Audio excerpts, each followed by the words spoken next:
বন্ধুরা, দারিদ্রতা এমন একটা পরিস্থিতি যাতে মানুষ না শুধুমাত্র আর্থিক সংকটের মধ্যে থাকে, এর বদলে মানসিক এবং ভাবনাত্মক রূপেও সংঘর্ষ করে। যখন মানুষ দারিদ্রতার মধ্যে থাকে তখন সে জীবনের সমস্ত দিককে অনেক কাছ থেকে অনুভব করে। ক্ষুধা, অসুরক্ষা এবং অসহায়তা তার প্রতিদিনের সঙ্গী হয়ে ওঠে।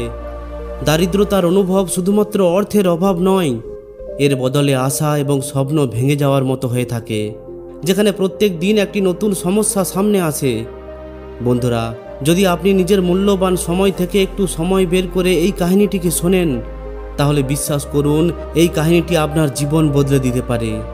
এটা শুধুমাত্র একটি কাহিনী নয়, এর বদলে এটা হলো জীবনের রহস্য এবং সত্যিকে তুলে ধরার একটা শিক্ষা, যেটা আপনার চিন্তাভাবনা করার দৃষ্টিভঙ্গিকে বদলে দিতে পারে। জীবনে যা কিছুই পরিবর্তন আপনি চান, তার শুরুটা এখান থেকেই হতে পারে। তো আসুন বন্ধুরা, শুরু করা যাক। অনেক সময় আগেকার কথা, এক গ্রামে বাসুদেব নামের এক ধনী ব্যবসায়ী থাকতেন। বাসুদেব নিজের পরিশ্রম ও চতুরতার মাধ্যমে অনেক অর্থ রোজগার করেছিল। লোকেরা তার এই ধনী অবস্থাকে দেখে খুবই প্রভাবিত হতো, কিন্তু তার মনের মধ্যে সবসময়ই একটি বিভ্রান্তি লেগেই থাকত। তার কাছে সমস্ত কিছু ছিল, ধন, সম্পদ, ব্যবসায়িক সওদা, কিন্তু তবুও সে কখনোই সন্তুষ্ট হতো না। তার মধ্যে সবসময় একটি ভয় লেগেই থাকতো যে যদি আমার সমস্ত ধন শেষ হয়ে যায় তাহলে, যদি আমি গরিব হয়ে যাই তাহলে। এই চিন্তা তার জীবনের শান্তিকে নষ্ট করে চলেছিল। তার সারা রাত্রি জেগে জেগেই কাটত, আর সারা দিন সে এই চিন্তার মধ্যেই থাকত যে তার ব্যবসায় যেন কোনো ক্ষতি না হয়ে যায়। অবশেষে সে ভাবে যে এই চিন্তার কোনো না কোনো সমাধান তো অবশ্যই আছে। ওই গ্রামে একজন প্রসিদ্ধ গুরুদেব থাকতেন, আচার্য বুদ্ধদেব, যিনি মহাত্মা বুদ্ধের অনুগামী ছিলেন, আর তিনি তার গভীর আধ্যাত্মিক জ্ঞানের জন্য প্রসিদ্ধ ছিলেন। লোকেরা তার শিক্ষায় প্রভাবিত হয়ে জীবনের সমস্যার সমাধান খোঁজার জন্য তার কাছে আসতেন। বাসুদেবও ভাবে যে আমাকে গুরুদেবের কাছে যাওয়া উচিত, হয়তো তিনি আমার সমস্যার সমাধান করে দেবেন। এরপর একদিন বাসুদেব গুরুদেবের আশ্রমে পৌঁছায়। ওই আশ্রমের মধ্যে খুবই শান্তির একটি পরিবেশ ছিল, আর গুরুদেব একটি গাছের নিচে ধ্যানমগ্ন অবস্থায় ছিলেন। এরপর যখন গুরুদেব বাসুদেবকে সেখানে আসতে দেখেন, তখন তিনি তাকে একটু হেসে স্বাগত জানান। বাসুদেব নিজের চিন্তা এবং ভয়ের ব্যাপারে গুরুদেবকে সমস্ত কিছু বলে। সে বলে, হে গুরুদেব, আমার কাছে অনেক ধন সম্পত্তি আছে, কিন্তু তবুও আমি সন্তুষ্ট নই। আমার মধ্যে সবসময় এই চিন্তা হয় যে আমার সম্পত্তি চলে যাবে আর আমি আবার গরিব হয়ে যাব। আপনি দয়া করে আমাকে বলুন, মানুষের এই দারিদ্রতা আসার আসল কারণ কি? গুরুদেব বাসুদেবের কথা খুবই ধ্যান দিয়ে শোনেন এবং বলেন, হে পুত্র, তোমার সমস্যা খুবই সাধারণ। যারা শুধুমাত্র ধন সম্পদকেই নিজের জীবনের লক্ষ্য করে নেয়, তারাই এই চিন্তা ও অসন্তোষের শিকার হয়। কিন্তু আসল দারিদ্রতার কারণ হলো তোমার চিন্তা ভাবনা, তোমার কর্ম এবং তোমার দৃষ্টিভঙ্গি। যদি তুমি সত্যিই জানতে চাও যে দারিদ্রতার আসল কারণ কি, তাহলে আমি তোমাকে কিছু কথা বলবো। গুরুদেব বাসুদেবকে একটি কাহিনী শোনানোর ব্যাপারে নিশ্চিত করেন। তিনি বলেন, শোনো বাসুদেব, আমি তোমাকে একটি প্রাচীন কাহিনী শোনাচ্ছি, যেটা তোমার মনকে শান্তি ও স্বস্তির দিকে নিয়ে যাবে। এরপর গুরুদেব বলেন, অনেক সময় আগে এক ছোট্ট রাজ্যে এক রাজা থাকতেন। তার নাম ছিল সপ্তম। তিনি খুবই দয়ালু এবং ন্যায়প্রিয় রাজা ছিলেন। কিন্তু একদিন তার রাজ্যে এক ধনী ব্যবসায়ী আসেন, যিনি রাজাকে নিজের সমৃদ্ধি ও ঐশ্বর্যে প্রভাবিত করেন। ওই ব্যবসায়ী রাজাকে বলেন যে তার রাজ্য অনেক বেশি সমৃদ্ধ, কিন্তু রাজা অনুভব করেন যে ওই ব্যবসায়ী কখনোই সন্তুষ্ট হন না। ওই ব্যবসায়ীর কাছে এত বেশি ধন সম্পদ ছিল যে তিনি এই সম্পূর্ণ রাজ্যের খরচা চালাতে পারতেন। তবুও তিনি রাত দিন শুধুমাত্র অনেক বেশি ধন সম্পদের লালসায় লেগেই থাকতেন। রাজা একদিন ওই ব্যবসায়ীকে জিজ্ঞাসা করেন যে তোমার কাছে এত বেশি ধন সম্পদ আছে, তবুও তুমি কেন সন্তুষ্ট নও? তখন ওই ব্যবসায়ী জবাব দেন যে, হে মহারাজ, আমার কাছে যত ধন সম্পদ আছে তার থেকেও অনেক বেশি ধন সম্পদ আমার চাই। যদি আমি সন্তুষ্ট হয়ে পড়ি, তাহলে আমার ব্যবসা থেমে যাবে আর আমার সম্পত্তি শেষ হয়ে যাবে। এরপর গুরুদেব ওই ব্যবসায়ীকে একটি সত্যি কথা বলেন।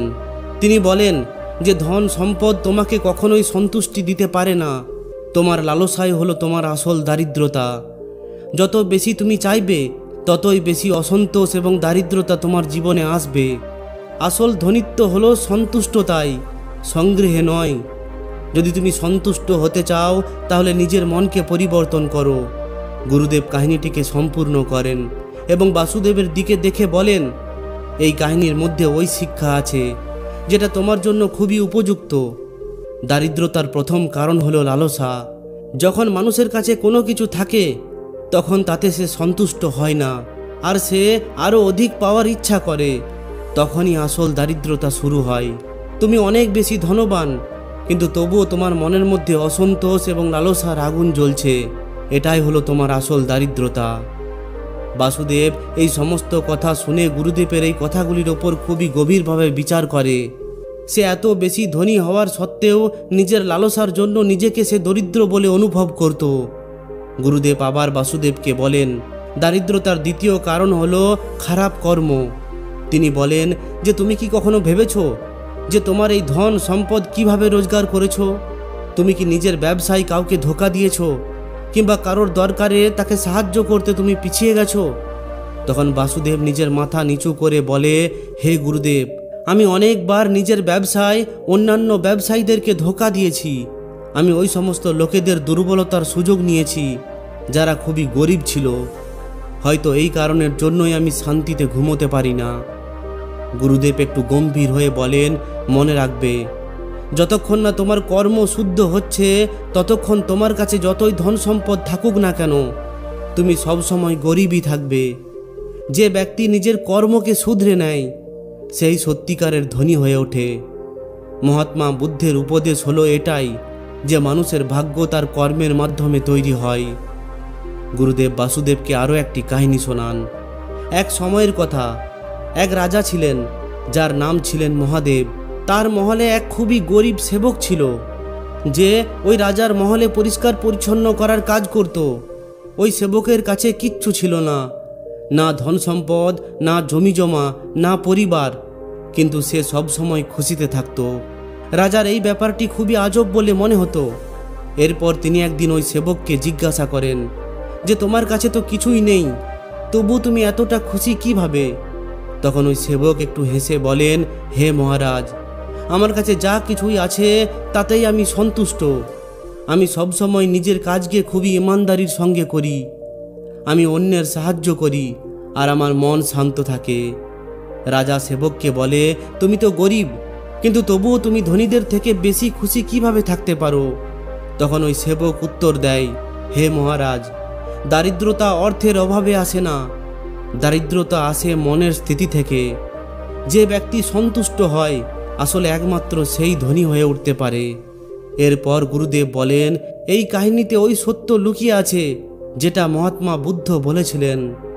যে ব্যক্তি নিজের কর্মের মধ্যে ইমানদার থাকে সেই সত্যিকারের ধনী হয়ে ওঠে, তাতে তার কাছে ধন থাকুক কিংবা নাই থাকুক। গুরুদেব আবার একটি গভীর সত্য কথা বলেন। তিনি বলেন, দারিদ্রতার তৃতীয় কারণ হলো অন্যকে সাহায্য না করা। যখন মানুষ শুধুমাত্র নিজের জন্য চিন্তা ভাবনা করে আর অন্যের দুঃখকে, সমস্যাকে এড়িয়ে চলে, তখন সে নিজের অন্তরের ধনী ভাবনাকে হারিয়ে ফেলে। অন্যের সাহায্য করাই হলো সত্যিকারের ধনী হয়ে ওঠা। যদি তুমি নিজের অর্থের কিছুটা অংশ ওই সমস্ত মানুষদের জন্য খরচা করছো না যাদের সেটা খুবই দরকার, তাহলে তোমার সমস্ত সম্পত্তি বেকার। তখন বাসুদেব গুরুদেবকে জিজ্ঞাসা করে, কিন্তু হে গুরুদেব, আমি যে অর্থ উপার্জন করেছি সেটা হলো আমার কঠিন পরিশ্রমের ফল, সেটা অন্যের জন্য কেন খরচা করব? গুরুদেব একটু হাসেন এবং বলেন, অর্থের আসল ব্যবহার হলো অন্যের কল্যাণ করা। যত বেশি তুমি অন্যের সাহায্য করবে ততই তোমার মন শান্ত ও সন্তুষ্ট থাকবে। এটাই হলো আসল সম্পত্তি। মহাত্মা বুদ্ধের বলা রাস্তা এটাই, যে নিজের ধনকে অন্যের উপকারে ব্যবহার করো। তখন তুমি দেখবে যে তোমার জীবনে সত্যিকারের খুশি কিভাবে আসছে। এরপর গুরুদেব বলেন যে দারিদ্রতার চতুর্থ এবং সর্বশেষ কারণ হলো মানসিক দারিদ্রতা। মানুষ নিজের চিন্তা ভাবনাতেই দারিদ্র কিংবা ধনী হয়ে ওঠে। যে ব্যক্তি নিজের চিন্তা ভাবনাকে উদার, পরোপকারী করে না, তাদের যতই অর্থ থাকুক না কেন তারা সারা জীবন গরিবই হয়ে থাকে। গুরুদেব একটি গভীর দীর্ঘশ্বাস নেন এবং বাসুদেবকে দেখে বলেন, মানসিক দারিদ্রতা তখনই আসে যখন মানুষের মনের মধ্যে নেতিবাচক চিন্তা ভাবনা, ঘৃণা, সংকীর্ণতা ও লোভ বসবাস করে। যে ব্যক্তি নিজের বিচারের মধ্যেই দরিদ্র হয়ে থাকে, সে তাতে যতই অর্থ উপার্জন করুক না কেন, তবুও সে নিজেকে সবসময় গরিবই ভাবে। মনের দারিদ্রতাই হলো আসল দারিদ্রতা। তিনি বলেন, অনেক মানুষ ধন সম্পদের পিছনে ছোটাছুটি করে, কিন্তু আসলে তারা এটা বুঝতে পারে না যে ধন সম্পদের থেকে বেশি মূল্যবান হলো মনের শান্তি ও সন্তুষ্টি। যে ব্যক্তি মানসিকভাবে দরিদ্র হয়ে থাকে, সে না তো শুধুমাত্র নিজেকে দুঃখে রাখে, এর বদলে তার আশেপাশের লোকেরাও ওই নেতিবাচক চিন্তাভাবনায় প্রভাবিত হয়। গুরুদেব এরপর বাসুদেবকে বলেন যে একসময় একটি ছোট্ট রাজ্যে একজন গরিব কৃষক থাকত। তার কাছে খুবই কম জমি ছিল, আর তার ফসলও বেশিরভাগ সময় নষ্ট হয়ে যেত। সে প্রত্যেক দিন ভগবানকে এই প্রার্থনা করত যে সে যেন কিছু ধন ও সম্পত্তি পেয়ে যায়, যাতে করে সে নিজের জীবনকে আরও ভালো করে তুলতে পারে। এরপর একদিন ভগবান তার প্রার্থনা শুনে নেন আর তাকে একটি ছোট্ট সোনার কয়েন দেন। সেটা পেয়ে ওই কৃষক খুবই খুশি হয়ে ওঠে। সে ভাবে যে এখন তার দারিদ্রতা শেষ হয়ে যাবে। সে ওই সোনার কয়েনটিকে খুবই ভালোভাবে আগলে রাখে, আর সে ভাবে যে এটাকে অনেক বড় সম্পত্তিতে বদলে ফেলবে। কিন্তু যতই সময় কেটে চলে, ততই ওই কৃষকের চিন্তা বাড়তেই থাকে। সে ওই সোনার কয়েনটিকে দেখতেই থাকে আর ভাবতেই থাকে যে কেউ যেন এটাকে চুরি করে না নেয়। সে ওই কয়েনটিকে মাটির নিচে পুঁতে দেয়, আর এরপর প্রতিদিন সে ওটাকে দেখতে যায়। ধীরে ধীরে তার চিন্তা এত বেশি বেড়ে যায় যে সে তার চাষবাস করাই ভুলে যায়। গুরুদেব একটি গভীর দৃষ্টিতে বাসুদেবকে দেখেন এবং বলেন যে ওই কৃষকের যেটুকু ফসল হতো সেটাও এখন শেষ হয়ে যায়, কারণ সে তার সমস্ত এনার্জি এবং ধ্যান ওই একটি সোনার কয়েনের উপরেই লাগিয়ে দিয়েছিল। তার মানসিক ভারসাম্য বিগড়ে যায়, আর অবশেষে সে আরও বেশি গরিব হয়ে যায়। এটাই হলো মানসিক দারিদ্রতা, যখন মানুষ নিজের চিন্তা ভাবনাকে সংকীর্ণ করে নেয় আর সবসময় শুধুমাত্র নিজের ধন ও সম্পদের ব্যাপারে চিন্তা ভাবনা করে, তখন আসল দারিদ্রতা শুরু হয়। বাসুদেব গুরুদেবের সমস্ত কাহিনী খুবই ধ্যান দিয়ে শোনে। সে বুঝে যায় যে তার আসল সমস্যা হলো তার লোভ, অসন্তুষ্ট এবং খারাপ কর্ম। এখন তার এটা অনুভব হয় যে আসল দারিদ্রতা ধন ও অর্থের অভাবে আসে না, এর বদলে মানসিক সংকীর্ণতা এবং নেতিবাচক চিন্তা ভাবনার জন্য আসে। বাসুদেব গুরুদেবকে বলে, হে গুরুদেব, আপনি আমার চোখ খুলে দিয়েছেন। এখন আমি বুঝতে পারছি যে আমার জীবনের আসল সমস্যা হলো আমার চিন্তা ভাবনা। আমি ধন, অর্থ, সম্পদকেই নিজের জীবনের মুখ্য উদ্দেশ্য করে ফেলেছি। কিন্তু এখন আমি বুঝে গেছি যে সন্তুষ্ট, পরোপকার, শুদ্ধ কর্মই হলো সত্যিকারের ধনী হয়ে ওঠার আসল রাস্তা। এখন গুরুদেব একটু হেসে বলেন, হে বাসুদেব, এখন তুমি সঠিক রাস্তায় আছো।